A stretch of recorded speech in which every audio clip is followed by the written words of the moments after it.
بسم الله الرحمن الرحيم، والصلاة والسلام على سيدنا محمد وعلى آله وصحبه أجمعين وعلى من تبعهم بإحسان إلى يوم الدين.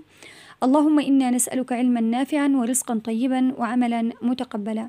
أنا دكتورة سوسن ناجي التميمي، وهذه قناتي. إذا لم تكونوا مشتركين في القناة أرجى الاشتراك وتفعيل زر الجرس ليصلكم كل جديد. في هذا الفيديو إن شاء الله سأحدثكم باختصار حتى لا أطيل عليكم عن اختبار كفاءة البنكرياس. البنكرياس يعني هو يعتبر ماذا؟ يعتبر الجزء أو الغدة المسؤولة عن إنتاج الإنسولين. إذن كل المشكلة في مريض السكر سواء من النوع الأول أو النوع الثاني هو ماذا؟ هو الإنسولين. سواء في النوع الأول إنه المصنع الذي ينتج الإنسولين خربان ما يشتغل، أو النوع الثاني إنه المصنع ما في أي مشكلة، بل بالعكس يعني ينتج كميات كبيرة من الإنسولين ولكن لا يتم الاستجابة له. يعني الإنسولين ممتاز 100% والمصنع ممتاز 100%، لكن العيب في المستهلك. ما في شخص يريد أن يستجيب لهذا للإنسولين، بالتالي هذه هي مقاومة الإنسولين. الخلايا لا تستجيب له، يعني مثل عدمه. بالتالي هذا المريض السكر من النوع الثاني. طبعا سبب السكر من النوع الثاني والذي جعل الخلايا لا تستجيب للإنسولين هو ماذا؟ هو السمنة.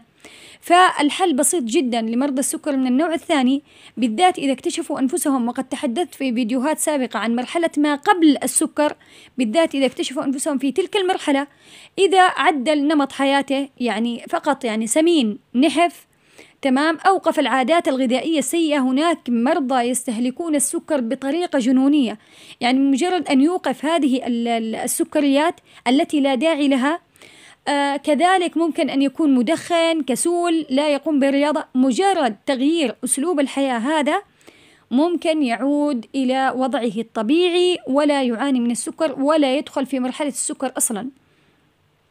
إذن هذه يعني مسألة السكر من النوع الثاني. إذن السكر من النوع الثاني يكون السبب هو ماذا؟ هو نمط الحياة السيء الذي أدى إلى ماذا؟ الذي أدى إنه الخلايا لم تعد تستجيب للإنسولين، وبالتالي يرتفع السكر في الدم. طيب في النوع الأول هذا هنا المناعة هي التي تهاجم المصنع، وبالتالي المصنع الذي هو البنكرياس، هناك خلايا تمام في البنكرياس هي التي تفرز الإنسولين تمام.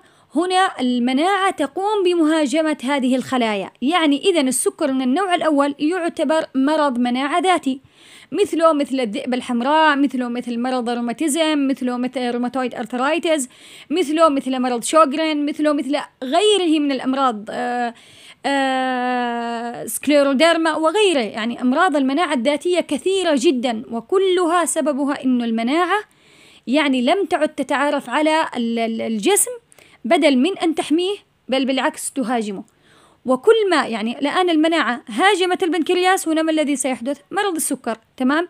المناعة هاجمت مثلا يعني جزء معين في الجسم، مثلا لنفترض البهاق، هنا المناعة تهاجم خلايا الميلانوسايت، وبالتالي لا يتم إفراز صبغة الميلانين. هنا سيدخل المريض بالبهاق. يعني مثلا كذلك الثعلبة، هنا المناعة هاجمت ماذا؟ هاجمت البصيلات الشعر تمام، وبالتالي أدت إلى ماذا؟ إلى سقوط الشعر. يعني على حسب المكان اللي المناعة ستهاجم، هاجمة الأمعاء، دخل المريض بالسراتيف كولايتس أو كرونز ديسيز وغيره. إذن على حسب المكان الذي ستهجم عليه المناعة. إذن هنا المناعة في السكر رقم 1 هاجمت ماذا؟ هاجمت البنكرياس، فدمرت المصنع، وبالتالي لم يعد هناك إنسولين. إذن من طريقة حدوث المرض هنا لابد إنه هذا الشخص يأخذ إنسولين، ما في كلام.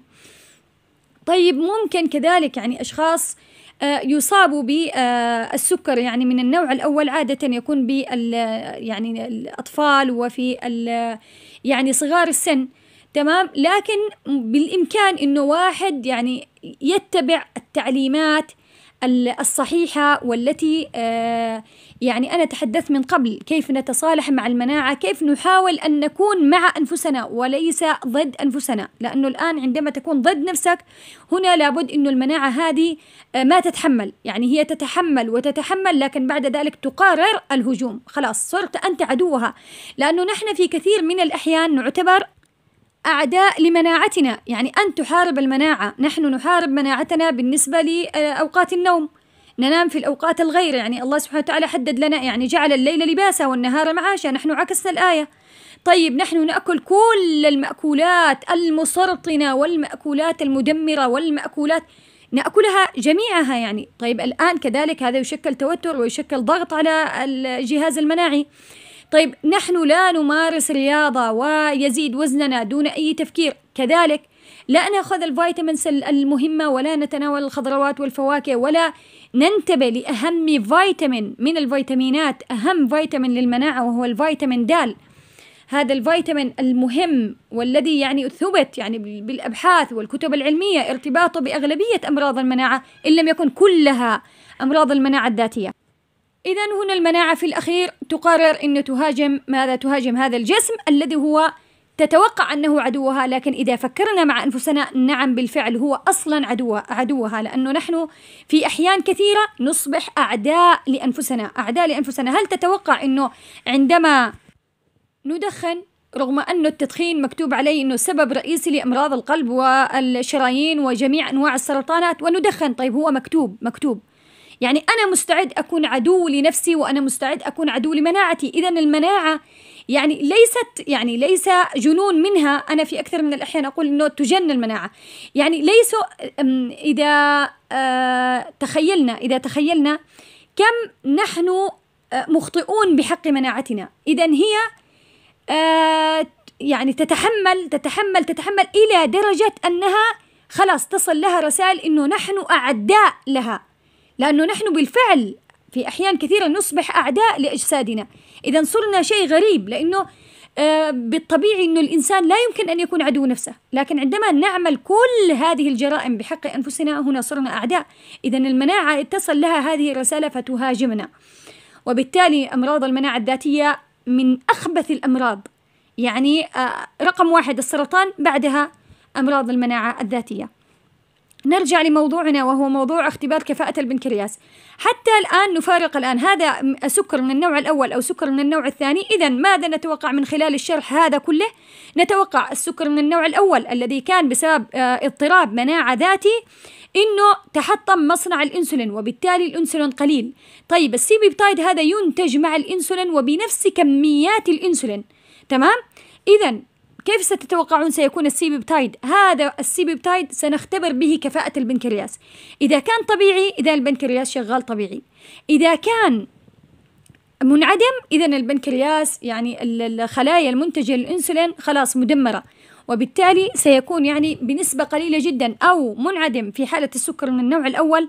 أما في حالة السكر من النوع الثاني مقاومة الإنسولين ممكن يكون طبيعي، ممكن يكون عالي، لكن بعد ذلك يعني أكيد المصنع ما رح يقدر يقاوم ويظل ينتج. أكيد أي شيء سيصل لمرحلة إنهاك. إذا لم تلحق نفسك ستلاحظ أن كثير من مرضى النوع الثاني بالبداية بدأ علاجهم بتغيير نمط الحياة ولم يستجيبوا لأنهم لم يغيروا نمط حياتهم، ثم بعد ذلك بالأقراص والحبوب وكذلك لم يستجيبوا لأنهم لم يساعدوا أنفسهم، ثم بعد ذلك صار بحاجة إلى إنسولين، وهذا دليل إلى أنه ماذا؟ الخلايا خلاص يعني أنهكت، وأصبح هذا المريض بحاجة إلى إنسولين، لم تعد قادرة على المقاومة والتحمل. إذن اختبار كفاءة البنكرياس هو ماذا؟ هو السي بيبتايد. السي بيبتايد هو اختبار كفاءة البنكرياس. طيب أنا الآن أريد أن أختبر كفاءة البنكرياس وأتأكد هل السكر اللي عندي من النوع الأول أم السكر اللي عندي من النوع الثاني، لأنه هذا الشخص مثلا يأخذ إنسولين وكذا فيريد أن يتأكد. طيب كم النسبة الطبيعية أو القيمة الطبيعية للسي بيبتايد؟ السي بيبتايد يتراوح بين نص إلى 2 نانوغرام بير ملي لتر، يعني نص إلى 2 نانوغرام لكل ملي لتر. لماذا هذه مهمة نانوغرام لكل ملي لتر؟ لأنه يعني على حسب الوحدة التي استخدمها المختبر، فهناك أشخاص يقول لا أنا طلعت عندي مثلا نسبة غير هذه النسبة. ركز إنه تكون وحدة القياس نانوغرام لكل مليلتر. هنا بالنانوغرام لكل مليلتر لابد أن تكون نص إلى 2. هذه هي النسبة الطبيعية والقيمة الطبيعية للسي بيبتايد. طيب ستتساءلون لماذا هذه اللفة؟ تمام. ونقول أين أذنك يا جحا؟ طيب لماذا لا نفحص الإنسولين؟ لماذا نذهب لنفحص السي بيبتايد ونقول لأنه السي بيبتايد ينتج مع الإنسولين وبنفس كمية الإنسولين؟ طيب لماذا لا نفحص الإنسولين؟ السبب إنه الإنسولين مدة بقائه قليلة جدا، بالتالي ممكن تطلع النتائج خاطئة. هذا ينتج مع الإنسولين بنفس كمية الإنسولين وتتراوح مدة بقائه إلى تقريبا 3 أضعاف مدة بقاء الإنسولين. إذا من الذي ستكون نتائجه أصح ونعتمد عليه؟ السي بيبتايد. إذا هذا السبب لماذا لا أقيس الإنسولين وأقيس السي بيبتايد، على الرغم من أنه أنا أصلا أريد السي بيبتايد يدلنا على الإنسولين. إذا هذا هو السبب، أنه الإنسولين مدة بقائه قليلة، أما السي بيبتايد تتراوح يعني إلى 3 أضعاف الإنسولين. أتمنى أن تكونوا قد استفدتم من هذا الفيديو. إذا أعجبكم لا تنسوا الاشتراك في القناة وتفعيل زر الجرس ليصلكم كل جديد. وفي